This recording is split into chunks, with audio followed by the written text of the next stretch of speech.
দুসাঁজ ভাত নাখালেও কথা নাই মই এনেকৈ ভাল পাওঁ নেকি গুড মৰ্ণিং মই উপস্থিত আছোঁ আমাৰ নাৰুৱাৰ দক্ষিণ ফালৰ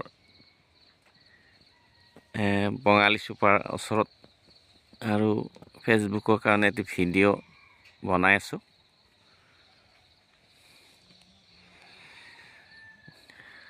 এই যে খুব ৰাতিপুৱাই উঠি মোবাইলটো লৈ অলপ কিবা কিনি কৰি ফেচবুকৰ কাৰণে সদায় প্ৰিপেয়াৰ কৰোঁ। কি ধুনীয়া ঠাই, এফালে মাটি চহাইছে নতুনকৈ ইৰি খেতিৰ কাৰণে,